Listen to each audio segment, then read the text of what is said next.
Welcome back to Tacticians and You, the series that people apparently wanted, going by the first video's explosive growth. Now, when we started this series, I ended with the first video with a question: who should you build first? That was the question I aimed to answer with the Operator Pacific video entries in this series. And well, now we're just going to recap what I said in those videos. But if you want a TLDR, you should start with Beanstalk, and then if you like Beanstalk, move on to Vigil. I will explain why now if you want to stick around, but if you don't want to, thank you for tuning in for the end of the series. Now, for those who want to watch me pad the ending of this conclusion, I am going to go over my picks with my reasons again. Going from most recommended to least recommended. But first, an update.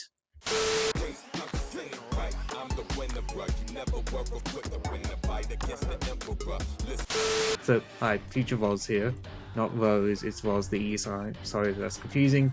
But I'm just going to be following up on this comment I got. I did test it before, but I just need to get footage of it. So, Bard's healing summons actually does work, and I do want to show that off here real quick. Let's really quickly load up this stage. I bought 2 bars just in case. Don't make this harder. I'm gonna go ahead and just chuck down this, and we do have. I'm gonna use my E1 Heidi first. And as you see here, the wolf pack is actually taking damage, but then it's immediately healing it up, and that's because Heidi's actually healing them. So, watch this. I'm going to take off this. Easy. Back to taking damage. We do have a bone lane we need to cover. I am actually just going to put Black Knight here.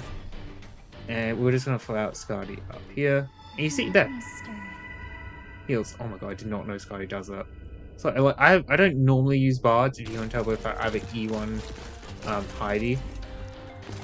Because why would I use a shit class? That's mean.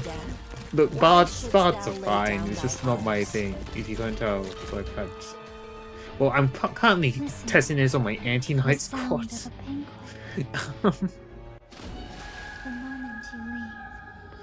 But yeah, no, there you go.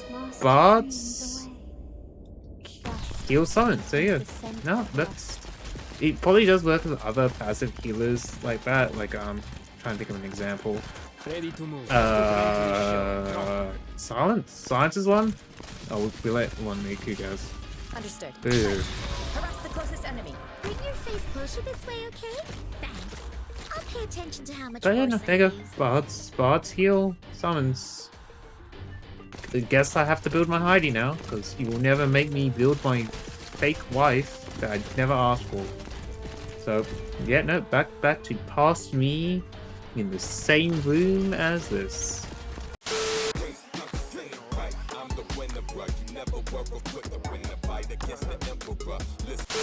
Now, back to what I was saying. My most recommended tactician is Beanstalk. Like I said in her video, 4 stars are designed in mind to be an introduction to the class, as they are the boiled down elements of the class with nothing flashy that makes them easy to digest. Beanstalk is also in the unique position of being a 4-star that serves a niche even after you moved on from her.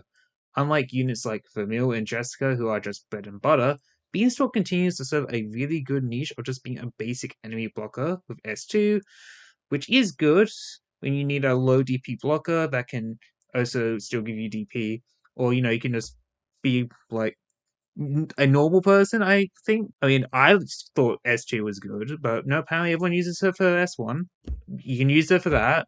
I'm not gonna blame you. I also kind of like using S1 in IS, but S2 is more fun, if you ask me.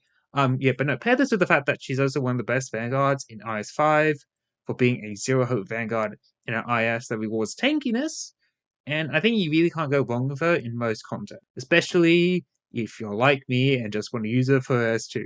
Moving on from Beanstalk is my number 2 pick, aka the one you should build after you decided you like the class, which is Vigil, and I am giving him this position for one reason: he's a welfare. While the other tacticians aren't painfully mediocre like him, the fact that he's not gacha exclusive makes him very valuable as a recommendation.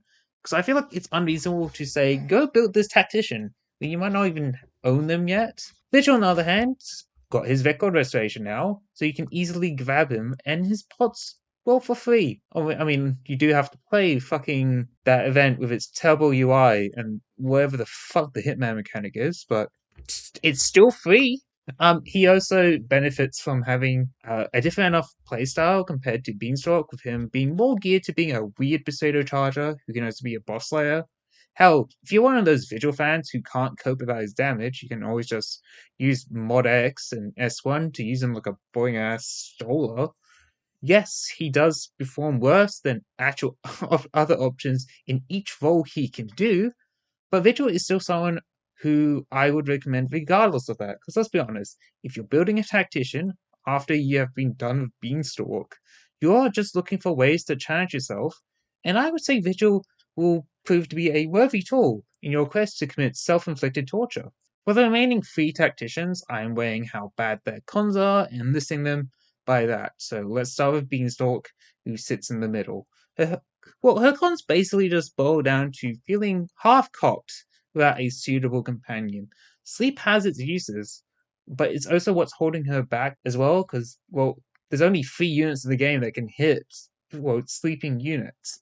Putting Beanstalk by herself makes her feel very out of place, where she just feels like a really basic stall unit that just gets, well, outperformed by, well, let's see, Midden, Beanstalk, Vigil, how I would even put Mumu here. But, like, I think she really does shine as an enabler when you put her with Blemishine or Avado. Apart from that, I cannot recommend Black Knight to a normal player because Beanstalk just serves you better if you aren't building for a niche, which is Sleep Knights, or you want someone to pair with Avado. So my next pick is who is second to the bottom. I'm putting Midem here because, as I said in his video, Midem suffers from being a master of one thing and just being mid in everything else. His role is specifically being a low-cost boss stoler, something that I think you can easily achieve with a flag bearer and a juggernaut. How even a defender plus medic combo would achieve a more permanent solution than Midem. Midem is only worth building if you're doing it for a niche knight squad, or there's a lower than usual deployment limit, which means you need to really consider using full compressing units like Midem or Incarnation Medic. Apart from that, I struggle to recommend Midem to normal players who are just looking for a tactician to work in a, well, day-to-day content, just daily driver stuff. To everyone's surprise, I am putting Mumu at the bottom. While I do think she is hands down one of the best units in the game with a lot of tools at her disposal, I cannot recommend her to anyone who isn't a lover of Muesli, building a Vines Knight, or is an enthusiast of the Tactician playstyle, because the price of entry is just way too high. Ignoring the fact that she is a limited unit who may not get an actual raid up ever again, leaving her to be either a 3% chance on banners or just being a 300 spark unit, we still talking about like a max level 6-star module, which is very expensive, then you needing to M6 her at minimum, and then having 2 max level E2 6-stars with their respective level 3 modules of specific classes to use Mumu at her best potential. Even if we ignore the min-max stuff, I think she is a little more complicated for the average player who just want to use her properly or even normally. If you happen to have her, you could swap this spot for Vigil easily, but for most people who don't own a Mumu, I cannot recommend her to you unless you are prepared to save/swipe for Spark on her, then pour months of resources into her, and possibly 2 optimal clone targets if you want to go that far. I think it's just a turn-off and really makes it hard for me to recommend her. Alright, that's your answer. Build Beanstalk and Vigil, replace Vigil with Mumu if you happen to own her, and okay with the massive tax that she comes with, and only consider the other 2 if you need them for a specific niche. Or, hear me out, don't pay attention to everything I have just said so far in this video. Like, who cares what this trans Oni says? I sim for goddamn 9. I have as much rights as Super, South, and any other Arknights content creator you can name to dictate how you play the game. Fucking none at all. At the end of the day, you should be deciding who you want to build Not for meta reasons, but for your own damn fun. You want to force Midden to be a daily driver? Go ahead, I can't stop you. You want to make your life harder by building Mumu to clone your Wizard Elf? Require myself to sleep at night, but it's your account. You want to force Vigil to be your fuckboy because you love his EP, and I mean, who doesn't? It's great. Do what you want. Just make sure you share him with me. At the end of the day, this series it wasn't about preparing you for the best possible picks to build. It was more to inform you about this wonderful class that I love deeply about. Well, love about deeply? I don't know how to phrase that. The point is, I really like Tacticians, and I just wanted to talk about them. I initially intended to treat this miniseries like I treat all my videos, a screaming rant into the dark abyss that is YouTube, where I may sometimes get lucky and attract some Lovecraftian creature of the deep. What I wasn't expecting was so many of you to show up and actually scare me shitless, like that time my stupid outfit edit blew up for no reason. You actually convinced me to go forward with making more Arknights content on the side, with all the other projects I want to chase, so thank you. I know you guys probably won't stick around once you see what else I do, but I promise you, I will only leave you on the brink of starvation in terms of AK videos. Well, maybe you will end up liking what else I make on the side, but that's not happening. I'm just saying that now. That's not happening. Anyway, thanks for making this way more successful than it should be, and I hope I see you guys around in future, Arknights related or not.